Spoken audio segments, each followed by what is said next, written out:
She was born under the shadow of an eclipse. The palace bells rang to announce her arrival, echoing through courtyards strung with silk banners and gold tassels. Candles were lit in the cathedral. Dignitaries lined the marble corridors to bow before the cradle of a child they believed would bring grace to a blood-soaked lineage. But behind the velvet curtains of celebration, the queen lay still and silent, her face turned away from her daughter. Outside, crows circled the battlements in a slow, solemn orbit. They named her Lysandra, a name meant to soften the memory of a labor marked by screaming and blood, of an infant born when the sun was swallowed by darkness at noon. The priests read omens and offered conflicting interpretations. One said the eclipse signaled divine protection, another warned it foretold ruin, but none of them questioned the necessity of smiling before the king. And so the child was wrapped in gauze threaded with gold and presented like a votive offering to the throne. From the beginning, Lysandra was watched too closely and understood too little. Her crib was placed beneath a painted ceiling that depicted angels slaughtering demons, except the demons had the faces of women. Her first toys were ivory miniatures of saints, their mouths sewn shut with thread, in a palace where faith and fear slept in the same bed. Even infancy was not exempt from ceremony. Her every breath was recorded, her every whimper silenced with prayer.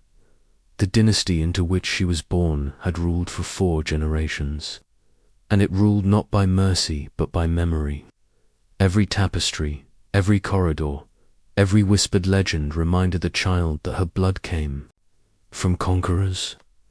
Her great-grandfather had drowned his own cousin for disloyalty. Her grandfather had locked his mistress in a wine barrel for speaking out of turn. The royal house stood like a monument to authority sealed from brutality, polished with myth. Still, within the nursery, there were moments of softness.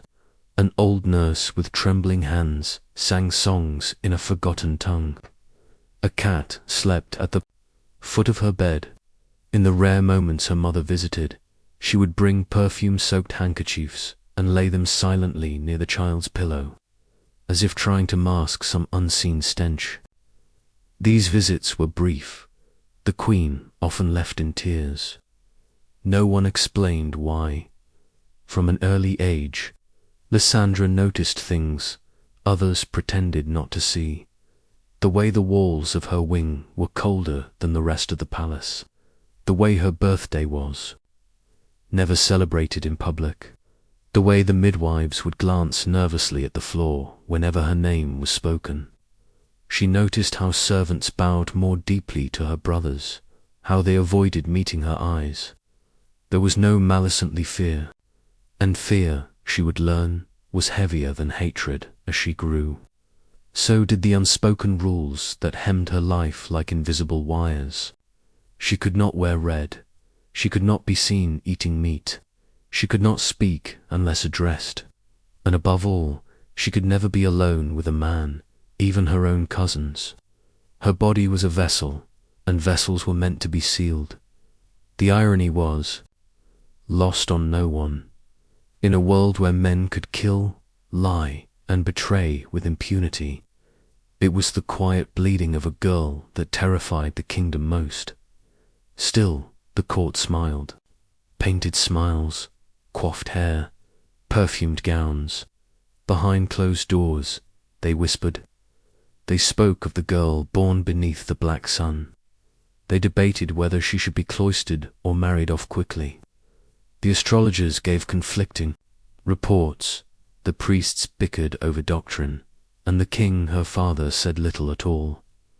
He had wanted a son, and this girl, though graceful, seemed always to carry with her the scent of something spoiled. One winter evening, a noblewoman dropped her wine goblet upon hearing Lysandra's laughter echo from the hall. Such a sound, she murmured, should not come from a child born during an eclipse. Her words were hushed, But the story spread. In the kingdom's annals, there were stories of royal women locked away for far less. A cousin who had dared to dance during Lent, a niece who bled too soon, a queen whose stillborn daughter was buried without a name. The palace did not kill women like Lysandra. It simply erased them. But for now, she was still a girl, still cloaked in silks, still allowed to walk the rose garden under supervision, still permitted to gaze through the lattice-work windows at the outside world she would never touch. Among the blossoms, she once asked her nurse, "Why do roses have thorns if they are meant to be beautiful?" The old woman replied without looking up, because no one would leave them alone otherwise. And so Lysandra grew beneath the weight of beauty and danger, cherished in public, feared in private. She was the rose. She was the thorn. And the shadow of the eclipse never quite lifted, not even when the bells rang again. Not for celebration, but for silence, because soon Lysandra would bleed, and everything that had been merely whispered would begin to scream. The nursery gave way to corridors, and the girl who once clutched lace dolls soon clutched silence instead. By the time Lysandra turned 6, her days were governed by rules, so intricate and severe that even the staff carried little parchment notes to remember them. She was no longer permitted to play with boys, no longer allowed to run. Her ankles had to remain covered, her voice soft, her gaze always downward. A single outburst could delay her morning meal. A question about the outside world could earn her 3 hours of silent prayer. She was taught to curtsy before she could read, taught to swallow bitter herbal tonics without flinching. Her handwriting was shaped not with encouragement, but with punishment. Her governess, a former nun with eyes like polished iron, struck her knuckles with a silver rod each time she misaligned a letter. "Precision is holiness," she whispered, as if the alphabet itself were sacred. Lysandra learned early that her body was not her own. Every morning she was scrubbed in scalding water infused with ash and vinegar, a practice meant to purify. If she flinched, she was told she had something to hide. She was forbidden from touching her face, her hair, or her stomach. When she asked why, she was told, "Because there is danger in the parts of you that grow." Every question was answered. With a warning, she watched, confused, as young maids were dismissed for rumors of impropriety. Once, a woman in her early 20s was dragged by her hair through the courtyard and exiled for hiding her pregnancy. The child, it was said, had been fathered by a stable boy. Lysandra was told that the woman had sinned, that her blood had turned her unclean, that such corruption could infect the air. One spring morning, Lysandra witnessed something that would lodge itself in her mind for years. A servant girl, no older than 15, was marched into the garden, her head bowed, clutching a bundle of bedsheets. The priest ordered them burned. The girl cried as the flame consumed them. Lysandra asked if there had been a fire. Her governess only said, "No, child, that was shame." She was too young to understand what had truly happened, but not too young to understand fear.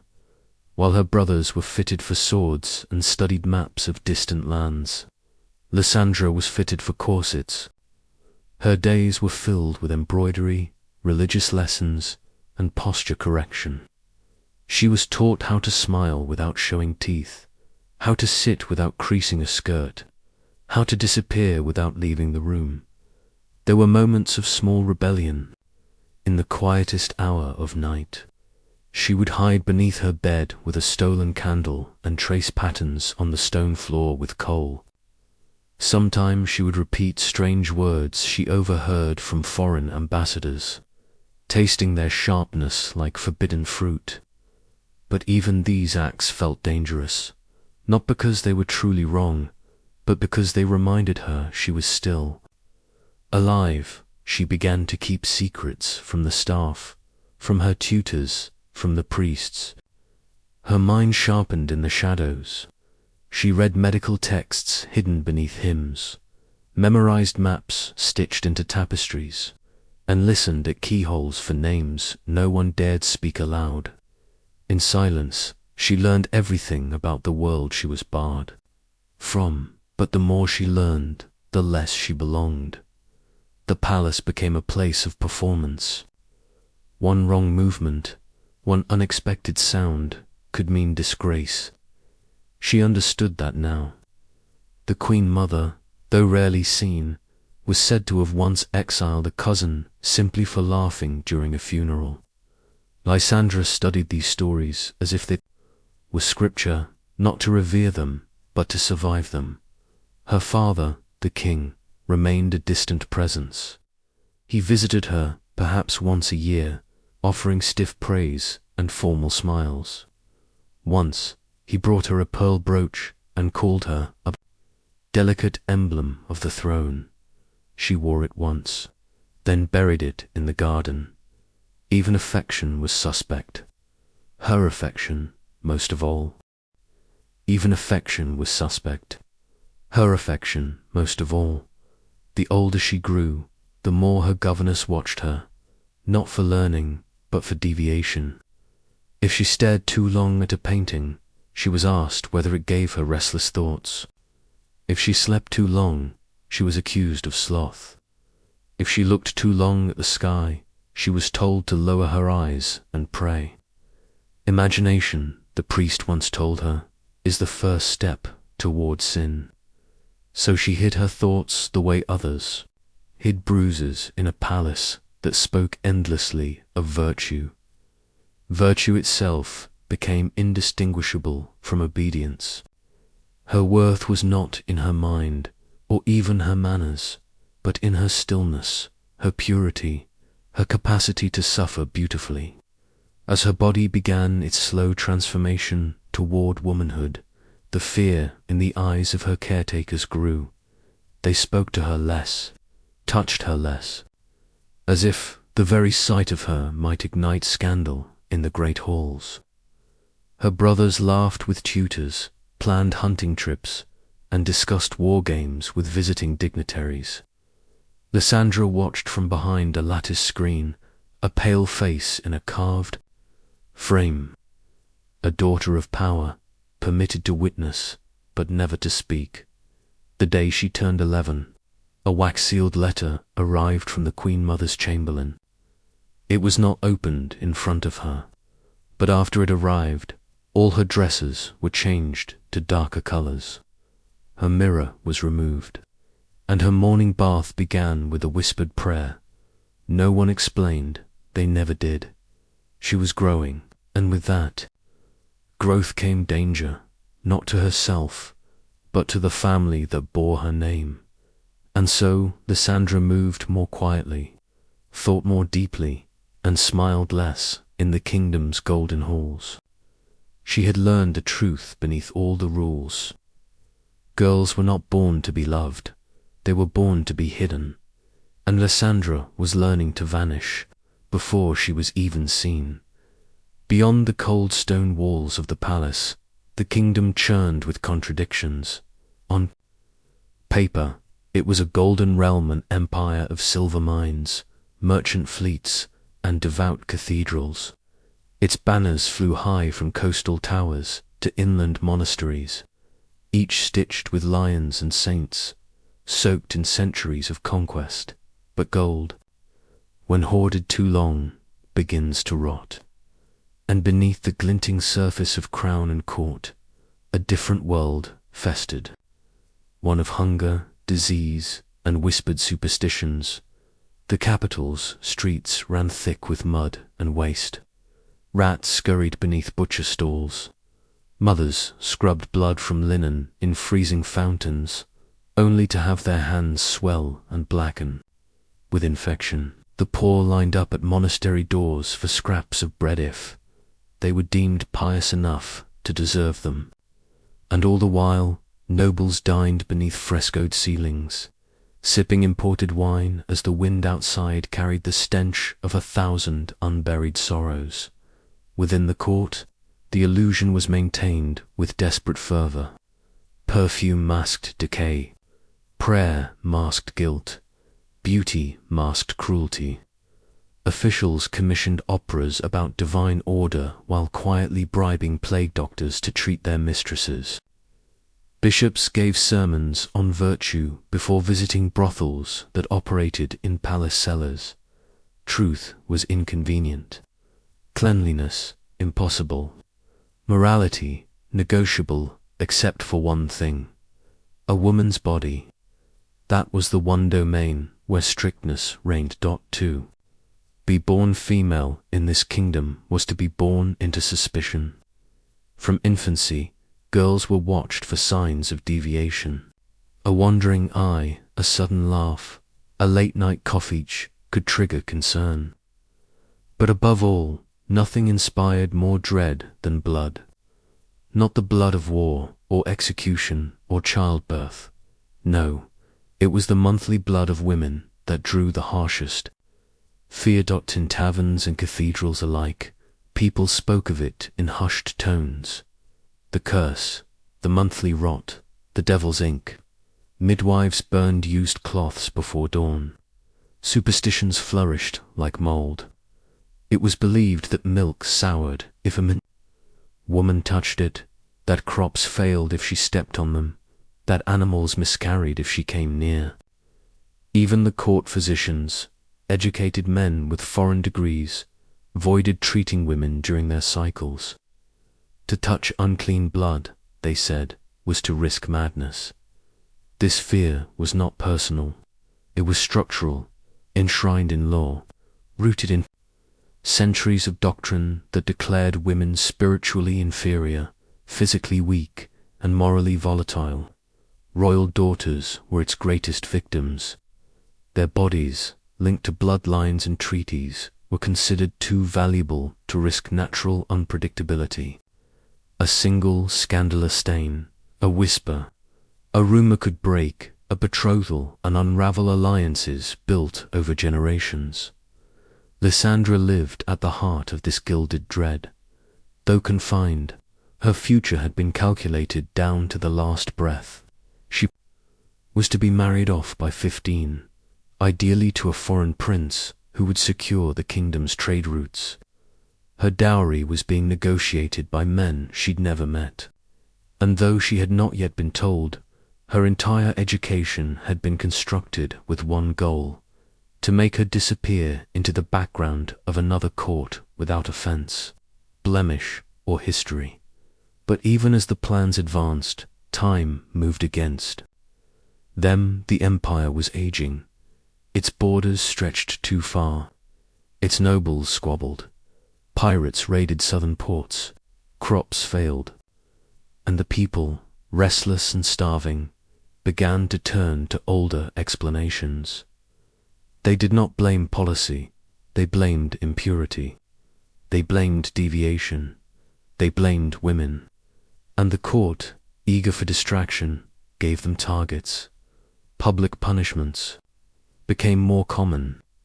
Women accused of witchcrafts, some for miscarriages, others for infertility, were paraded through the streets, then hanged or burned. The church issued new decrees about modesty, about obedience, about sin carried in the womb. A silent woman is a holy woman, preached one archbishop, just weeks after sending his niece to a convent for asking why the Bible never named the first midwife. This was the world Lysandra would inherit, not in power, but in silence. One winter, a foreign ambassador arrived bearing a proposal from a distant kingdom. Their prince, it was said, was devout and strong, though he had a wandering eye and a reputation for cruelty. Lysandra had never met him, never seen his likeness, but her future was quietly bound to his whims. The court began preparing her trousseau. The cathedral reserved a date. A new governess arrived one who spoke only in scripture and believed illness came from improper thoughts. To those outside the palace, it seemed an honor, a princess betrothed, a bond of kingdoms. But Lysandra, in her growing intuition, felt only the walls closing in. She began to dream of blood not her own, but in rivers, in bedsheets, in stained glass windows. She dreamed of being touched and then erased. She began to dread the warmth in her limbs, the fullness of her body, the way her reflection now looked back with unfamiliar weight. It was not the marriage she feared, it was the moment her body would betray her by becoming what others expected. A woman, a wife, a vessel, because she had learned what happened to women who bled at the wrong time. The palace held no mercy for that, and neither did the church soon. Her body would speak for her, and once it did, it would never be silent again. It began with a sharpness low in her belly. Lysandra woke before dawn, breath shallow, heart pounding. A warmth spread between her legs, not comforting but foreign, and then came the unmistakable dampness. She lifted her sheets and saw it dark red, blooming like a curse across white linen. For a moment she simply stared, not in fear, but in knowing. The day had come. The blood had come. And now everything would change. The maids found her moments. Later, one dropped the basin she was carrying. Another muttered a prayer. They rushed to strip the bed, bundling the sheets into cloth as though handling disease. One girl tried to smile and whispered, "You're becoming a woman." But the tremble in her voice betrayed the truth. This was no celebration. Lysandra did not scream. She did not cry. She stood in the bath, motionless, as the water turned. Pink, her governess arrived with a linen packet of herbs and a look of barely contained fury. "You should have warned us," she snapped, as if Lysandra had conjured her own biology by choice. She was 12. That morning her daily lessons were cancelled, her meals served in isolation. No priest came to offer blessing. Instead, the chamber doors were locked, and the castle physician was summoned in secret. He arrived late in the evening, an aging man with cloudy eyes and a voice that creaked like old wood. He examined her from a distance, speaking only to the governess. Lysandra sat on the edge of her bed, wrapped in a fresh nightgown, the scent of vinegar still on her skin. The physician did not speak to her directly, not once. When he left, he did not bow. Hours later, a sealed message was delivered to the Queen Mother, and the next morning, everything stopped. Her clothing was changed again, no silks, no jewels, only plain wool. Her mirror was removed. The servants assigned to her chamber were replaced. Her walks in the garden were cancelled. The books she had hidden were taken. Her embroidery needles, her favorite comb, even the painted fan she had carried. Since childhood all gone, only silence remained, and scrutiny, for in this kingdom, blood did not mark the beginning of womanhood. It marked the beginning of suspicion. The Queen Mother summoned a private council. The physician was called to testify. The high priest read aloud from doctrine. A maiden who bleeds before consecration must be examined for signs of corruption. Lysandra's name was never spoken aloud. Only the girl, only the incident. She was no longer a person, she was a problem. Among the nobles, rumors ignited like dry straw, that she had consorted with a servant, that she had defiled her own bed, that the devil had touched her in a dream. The truth, that she had simply begun menstruation, was too ordinary, too inconvenient, and so they rejected it. The court needed something more theatrical. The Queen Mother, ever the strategist, issued an order under the seal of sanctity. Lysandra was to be removed from public life for spiritual reflection. Her impending betrothal was suspended, her name quietly stricken from church readings. The announcement was not made to the people. There was no scandal to explain, only an absence to be ignored. Her mother visited once, briefly, pale and quiet. She touched Lysandra's face and said, "You must be strong now." Then she turned away, tears glistening but unfallen. That was the last time Lysandra saw her, behind closed doors. Theologians argued over whether the bleeding had occurred too soon, whether it constituted a divine punishment or worsen. Omen. Some said the eclipse at her birth had cursed her womb. Others whispered that the devil had taken root in her blood. One even suggested exorcism. But in the end, they agreed on one thing. She had to be contained, not for her sake, for theirs. A girl with a body they could not control was dangerous. A daughter who bled before she was formally consecrated, before she was traded into marriage like coin, threatened the illusion of order. In a kingdom built on purity, her very biology had become treason. She was told none of this. She was given no chance to speak, no forum to defend herself. The walls whispered, but no one dared say her name. She had become a shadow of her own. Life, watching it shrink behind her like a closing door. One night, she was woken by unfamiliar hands. No explanation, no warning, just a whisper, "Put this on." A plain cloak, a veil, soft shoes. She obeyed. She was led down a hallway she did not recognize, past doors she had never been allowed to see. There were no torches, only the faint glow of lanterns, no voices, only breath. When she asked where they were going, no one answered. At the end of the corridor, a heavy door creaked open. Stone steps descended into darkness. The forbidden hour had come. She crossed the threshold, and the door closed behind her. The door did not slam. It sealed, thick wood against thick stone. No final word, no torchlight farewell, just the muffled click of a key turned twice from the other side. She stood in darkness, wrapped in a wool cloak too large for her body, the chill of the stone rising through the soles of her shoes.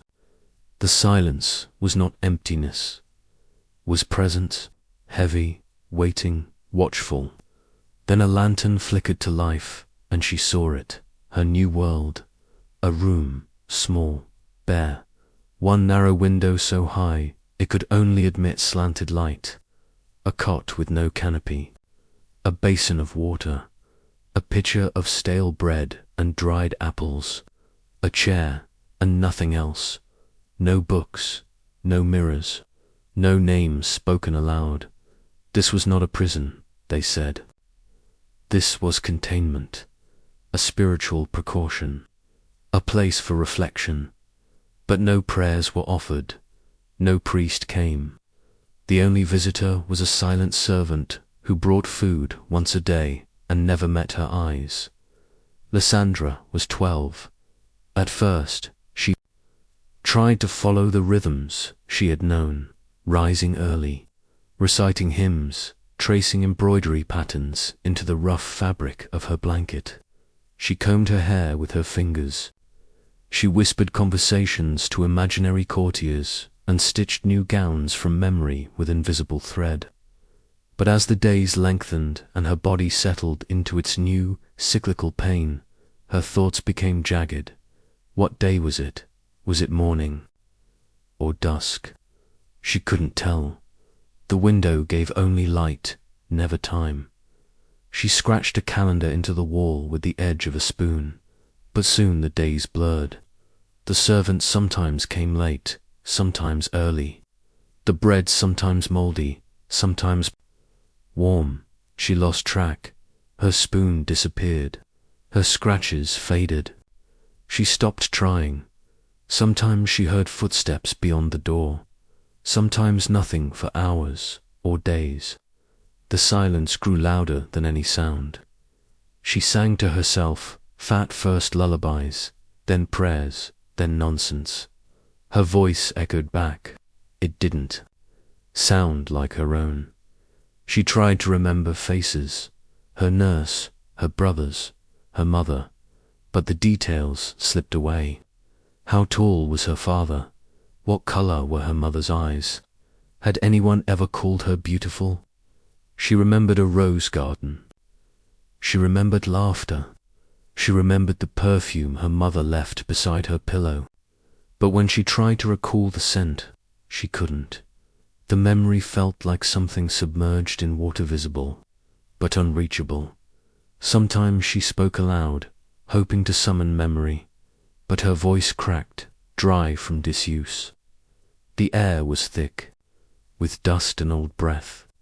Her world became smaller than a dream, narrower than a thought. She began to write. Not with ink, there was none. She plucked a single hair from her head, dipped it in the dirt beside the basin, and traced poems along the wall. When the hair broke, she used a broken shard of pottery to scratch into stone. The poems were strange, disjointed, riddled with symbols. Birds that never flew, candles that whispered, windows that opened inward. She wrote without plan or pattern. She wrote to remember she had once had words. At night, she whispered them back to herself. I am not stone. I am not ghost. I bleed, I breathe, I break. The ache in her stomach never left. Sometimes from hunger, sometimes from pain. When her bleeding returned silent, shameful, and unannounced, she hid the cloths beneath her mattress until she could burn them in a corner. She knew what happened to women who stained the walls.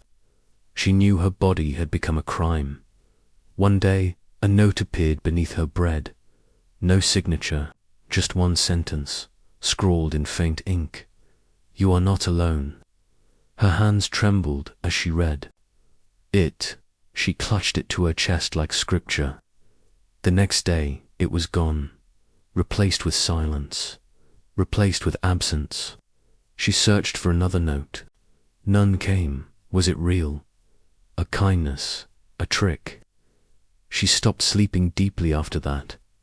The quiet was too sharp. Every creak, every movement beyond the walls, felt like the edge of something breaking. She began to dream in colorless images, an iron key melting into wax, a mirror with no reflection, a crown submerged in mud. She dreamed of screaming and waking with no sound in her throat. Time became elastic. Her body grew taller, thinner, her face hollowed.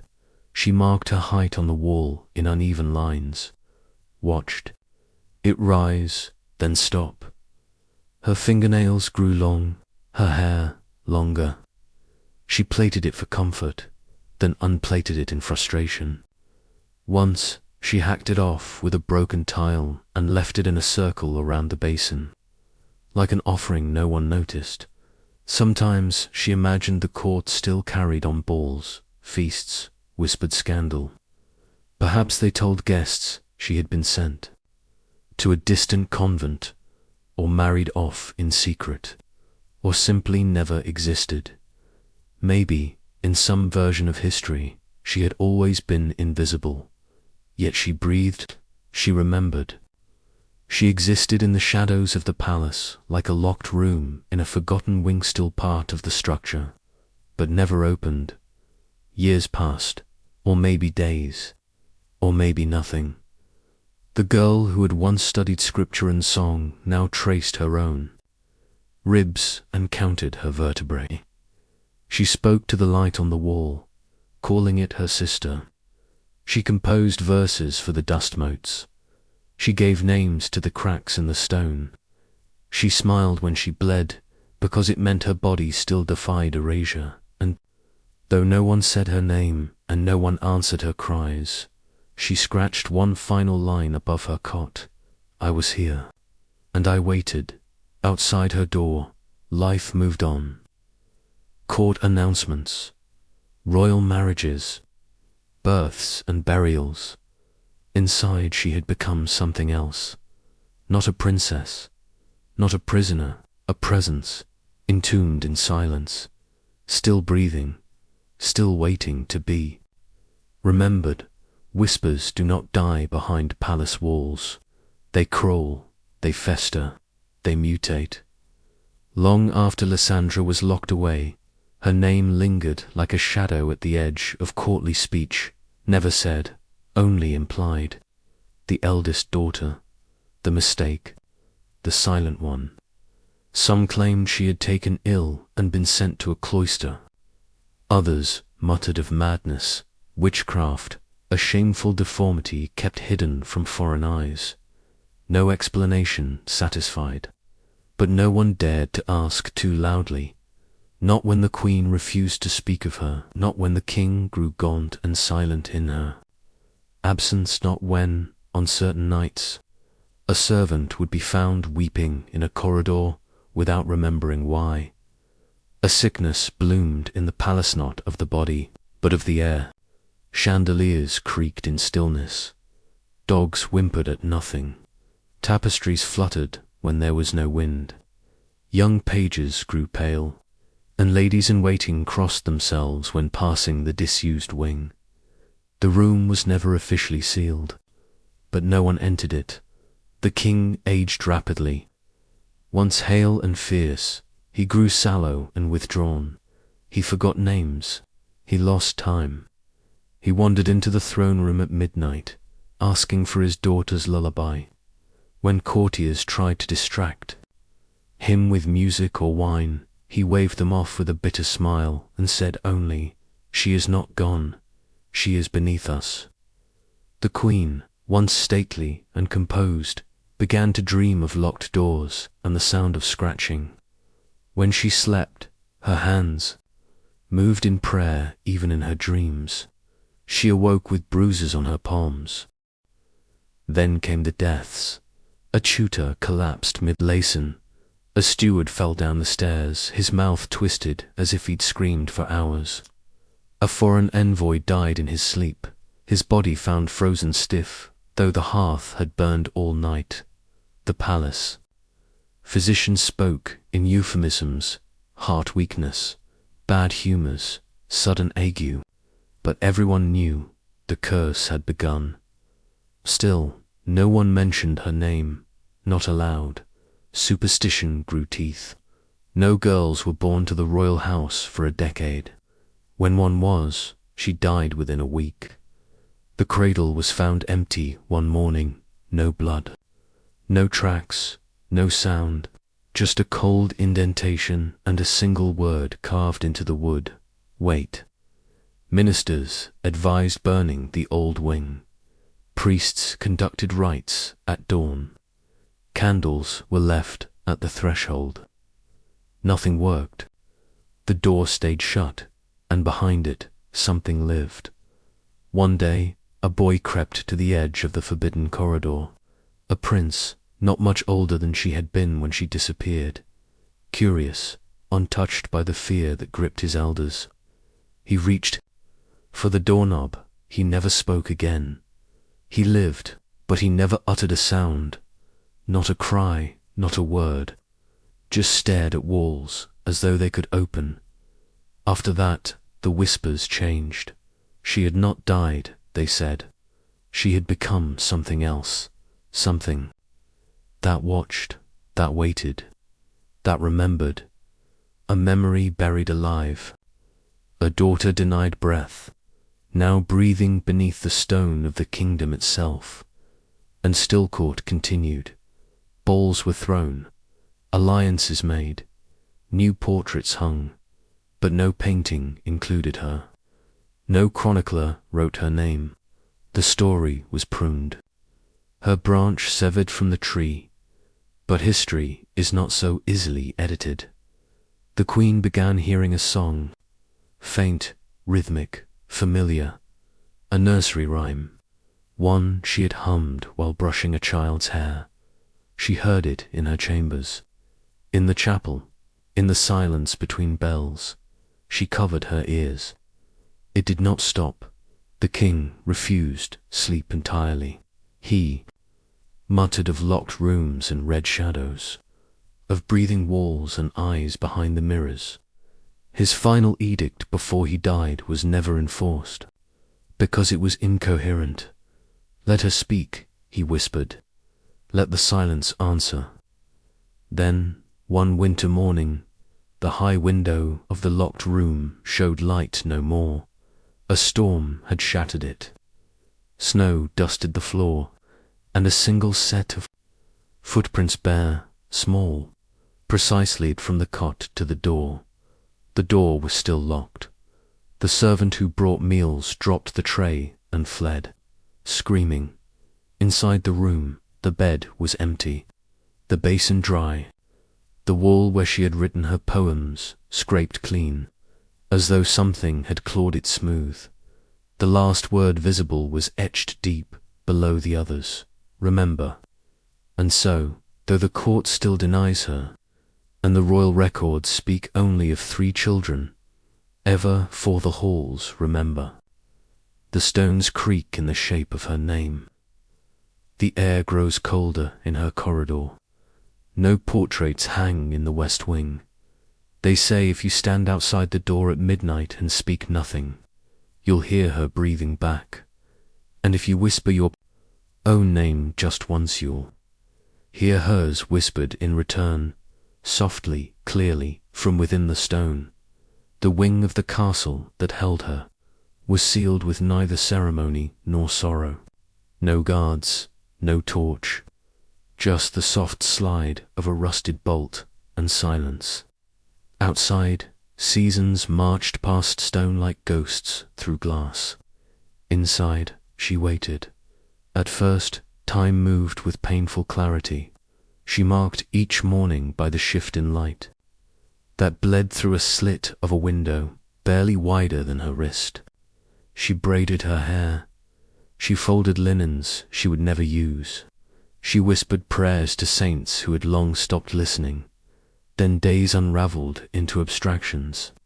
Time folded in on itself, looping and stretching like the fading edges of a dream. Her body stayed young, but her mind became something else. A mirror cracked and reassembled in strange, beautiful patterns. She began to speak aloud, not in madness, but in necessity. Her voice became the only company she had.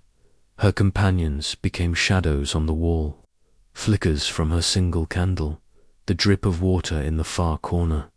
The silence was not quiet.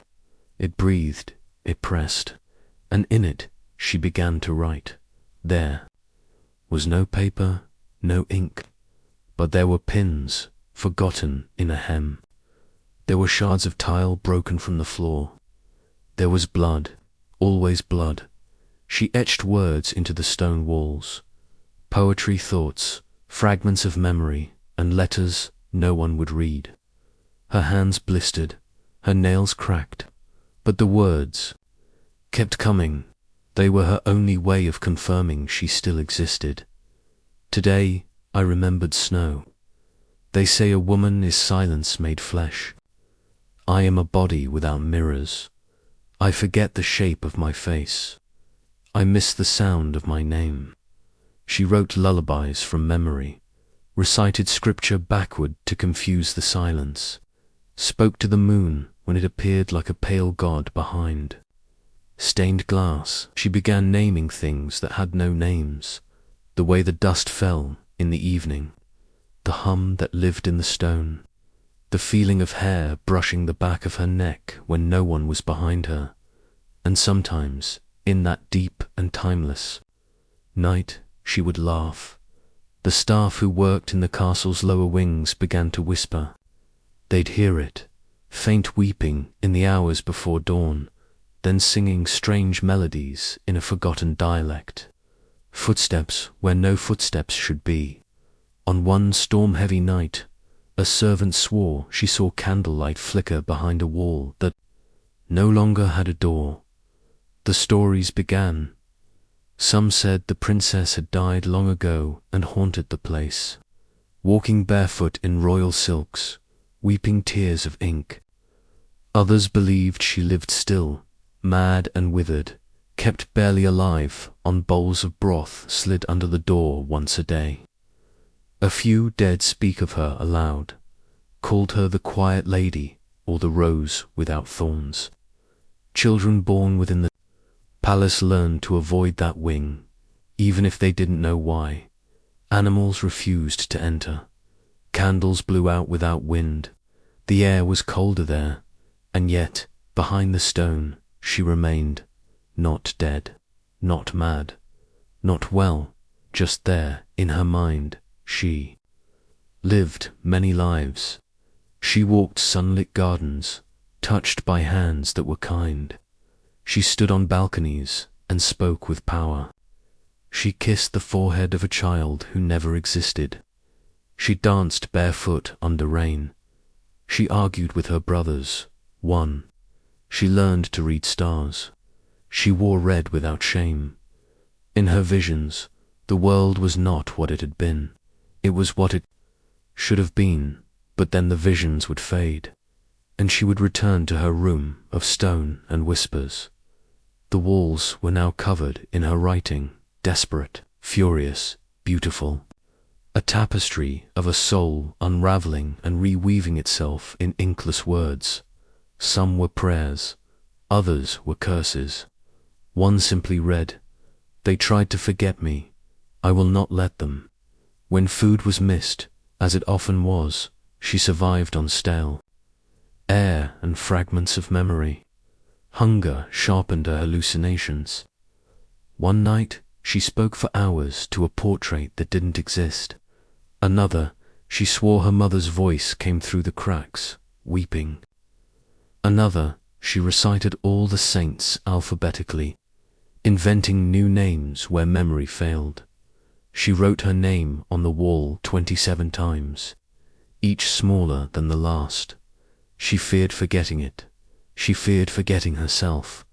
But worse than fear was the slow realization that perhaps the forgetting had already begun, not in her, but in the world beyond.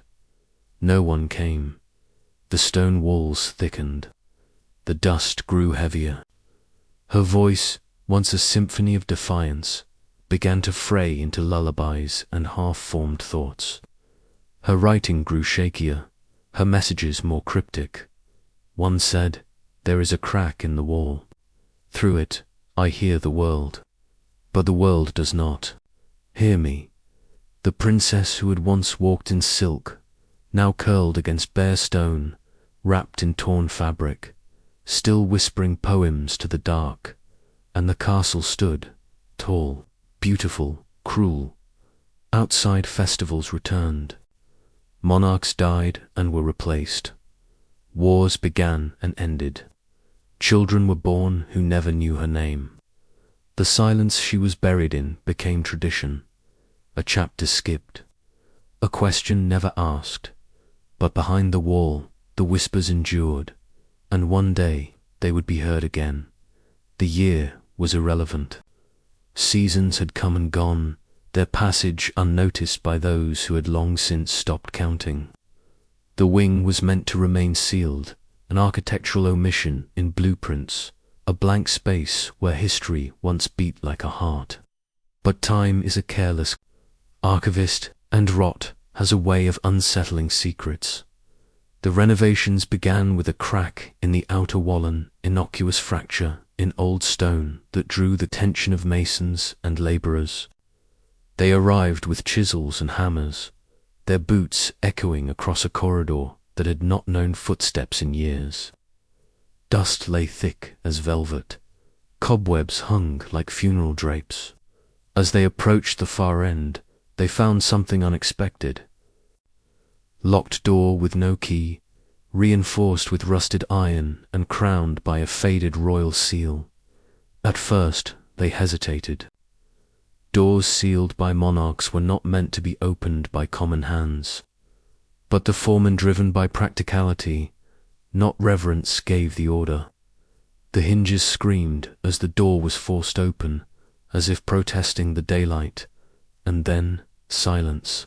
Heavy, suffocating silence. The air inside did not move. It pressed against their lungs like damp wool, thick with the scent of mildew. Old wax, and something else sweet, cloying and metallic. One worker vomited, another crossed himself. The third simply stood frozen, eyes wide and unblinking, staring into the room like a man glimpsing the final page of a book he was never meant to read. In the center of the chamber lay a figure, or what remained of one. A skeleton, dressed in what had once been regal finery, now moth-eaten threads and faded brocade, clinging to fragile bones. The posture was fetal, as if the body had curled inward in its final hours, bracing against a world that had long since turned its back. One bony hand rested over the heart, the other pointed to the wall. And the walls, oh, the walls. They were not bare, not untouched. Hundreds, perhaps thousands of etchings had been carved into the stone. Tiny poems, scratched by hairpins, and broken nails spiraled across every surface. Some were prayers, others were memories. A few, pure nonsense. The last few lines were different. They had been written in a darker, medium faded now, but unmistakable in tone and desperation. I am still here.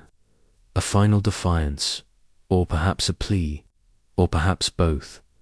The workers backed away, stunned into reverence. One of them, an older man with weathered hands and eyes hollowed by years of quiet suffering, recognized the name on the tattered sash still clinging to the skeletal remains. It was a name he had heard only once, in a whisper shared by a dying anther name of a princess the kingdom had never mourned. Officials were summoned, the door was resealed, reports were burned. The Crown's representatives issued strict orders. Nothing was to be said, nothing was to be written. The chamber was to be absorbed back into the architecture of the palace, as if it had never existed. The men were paid generously, and then dismissed, some with coin, others with threats.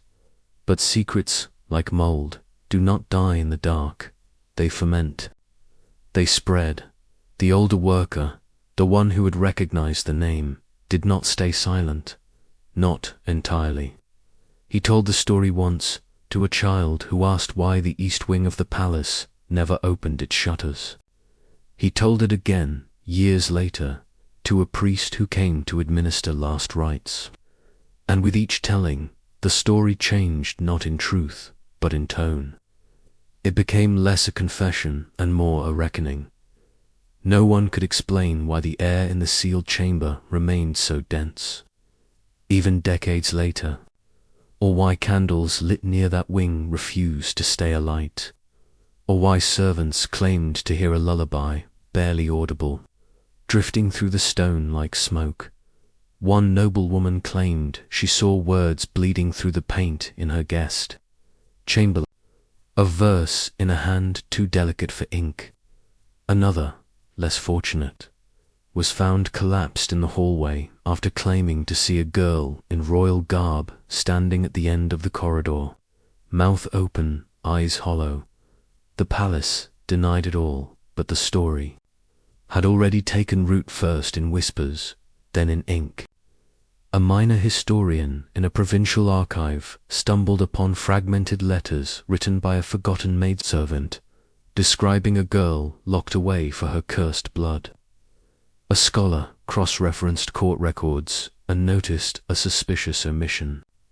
A daughter listed in one year, gone the next, with no record of death or marriage. The sealed room was never officially reopened. The door remains quiet and locked, hidden behind an antique tapestry of hunting hounds and staghorns. But those who walk near it claim they feel the air grow colder, heavier, and if one listens closely, very closely, they say, you can hear a voice, It does not scream. It does not weep.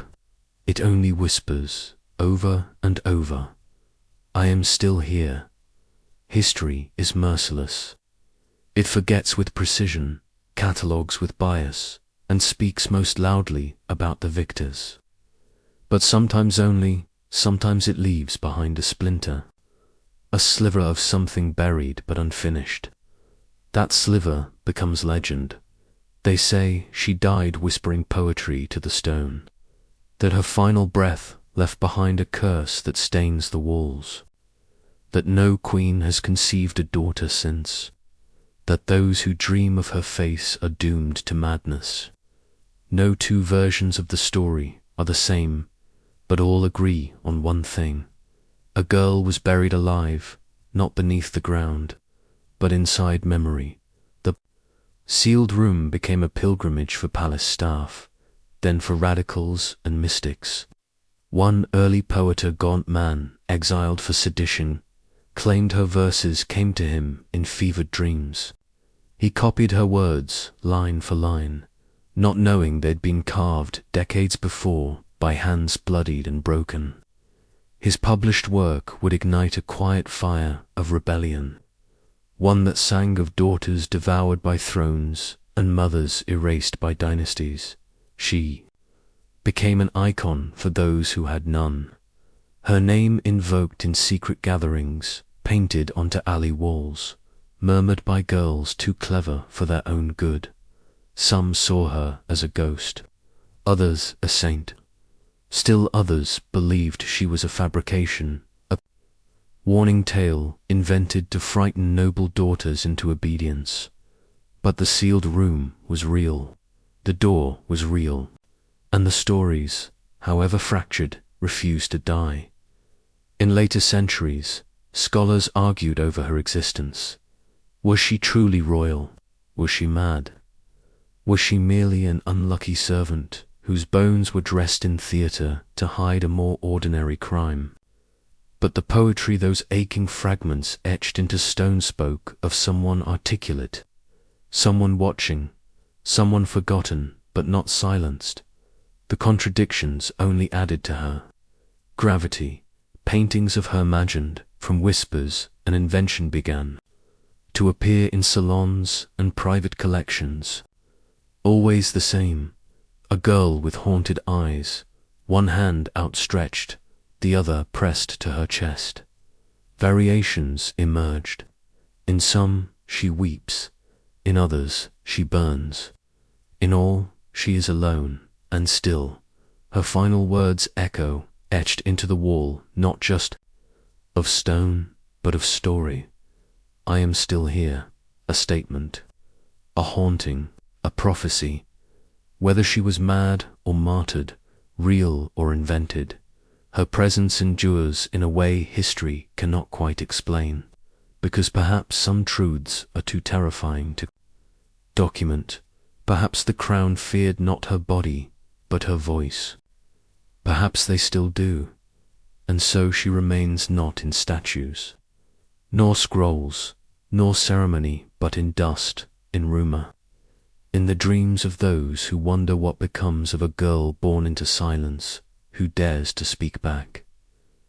Centuries passed, empires rose and fell, kings were crowned and beheaded, libraries burned and were rebuilt. The world turned louder, faster, more certain. But beneath it all, under layers of plaster, paint, and silence, a forgotten room remained. It was discovered by accident. A restoration team, assigned to rework a collapsing western wing of the old palace, stumbled upon a sealed wall that rang hollow. At first, they thought it nothing more than a construction anomaly until the chisel broke through. What they found was not grand.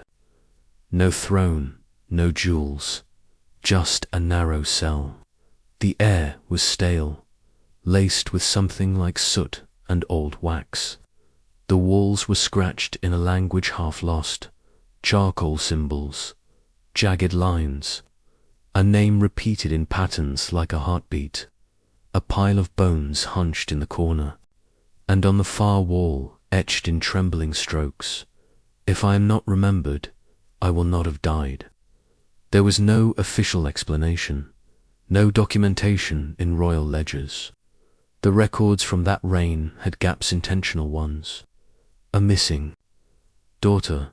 The ministry called it fiction, a hoax. The room was quietly resealed, but the story had already escaped. A young intern had taken photos before authorities arrived. Within days, they appeared online. The scratches, the bones, the eerie symmetry of the versus historians scrambled for answers. None came. The internet named her the buried princess. Theories multiplied. Some said she was mad. Others, imprisoned for treason. Feminists hailed her as a lost revolutionary. Skeptics called it viral performance art. No one agreed. Everyone watched. What lingered was not fact, but feeling. Visitors left offerings at the base of the palace: war candles, dolls, poems folded into origami. Teenagers wrote songs in her name. A cult formed, then splintered. A novelist wrote her into a Gothic bestseller. A state historian resigned in protest. The royal family declined comment. Her chamber was opened once more, then closed for good. She became not a person, but a mirror. We saw in her what we feared, what we had done, what we continued to do. Silence her, bury her, rewrite her, again and again. But echoes have teeth. Some say on the quietest nights, when the moonlight hits the palace wall just right, you can still hear her voice, barely a whisper, almost a breath, repeating the same line over and over, not as lament but as vow, I am still here. And perhaps that is the truth at the root of this tale, not whether she lived or died, but that she was meant to be forgotten and wasn't. Because some stories don't fade. Some girls, even when buried, bloomed thorns. And some tombs, once opened, never truly close again.